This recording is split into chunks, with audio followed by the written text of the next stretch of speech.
अस्सलाम वालेकुम व्यूअर्स, मेरा नाम है आलम खान। आप देख रहे हैं मेरे यूट्यूब चैनल। अच्छा, इस टाइम मैं जो आपको स्टॉक दिखा रहा हूँ अमेरिकन और लंदन का मिक्स ब्रांडेड जॉगर शूज़ आ गया है। ठीक है, कोशिश करना है वीडियो स्किप नहीं करो, वीडियो एंड तक देखो ताकि माल के हवाले से आपको ज़्यादा से ज़्यादा आइडिया हो सके। ठीक है, तो कुछ पीस आपको मैं दिखा रहा हूँ। ठीक है, ये आप चेक कर ले भाई, इस टाइप का माल है। ठीक है, बेहतरीन किस्म का शापर में बन है। ठीक है, अच्छा, ज़्यादातर कस्टमर कहते हैं कि शापर वाला शूज़ नहीं आए, तो आज हमारा पास आ गया है। ठीक है, शापर वाला पूरा लाट है, तकरीबन 500-600 पीस है। ठीक है, जिसको भी चाहिए जल्द से जल्द अपना ऑर्डर आसानी से बुक करो, क्योंकि ये माल लिमिटेड होता है। ठीक है, ये माल जो है ना, ये मार्केट में शार्ट है। ठीक है, ये आप चेक कर ले भाई, इस टाइप का माल है। ठीक है, इसमें आपको 80% ब्रांड मिलेगा। ठीक है, ये चेक कर ले भाई।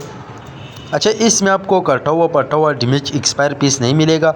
बहरहाल 19-20 का गुंजाइश है वो रखना होगा, क्योंकि ज़ाहिर सी बात है लंडे का माल है। ठीक है, ये आप चेक कर ले, हुक्का का ब्रांड आ गया है। ठीक है, इस टाइप का माल है। तकरीबन हमारा पास काफ़ी ज़्यादा लाट है। ठीक है, जिसको भी चाहिए स्क्रीन के ऊपर हमारा नंबर मेंशन किया, व्हाट्सअप पर रब्ता करें, अपना ऑर्डर आसानी से बुक करो। पाकिस्तान में शहर से ऑर्डर कर सकते हैं। पाकिस्तान में शहर तक हमारा माल बेल्टी होते हैं। जैसे बेल्टी होते हैं, बेल्टी कस्टमर को व्हाट्सअप की जाती है। बाकी पेमेंट हमारे एडवांस से डिलीवरी चार्ज कस्टमर पर होगा। उम्मीद करता हूँ आपकी स्टॉक के हवाले से आपको ज़्यादा से ज़्यादा आइडिया हो चुका है। नेक्स्ट वीडियो के लिए हमें फॉलो कर लाइक करो, ताकि ऐसी वीडियो आपको हर रोज़ पहुँच जाए।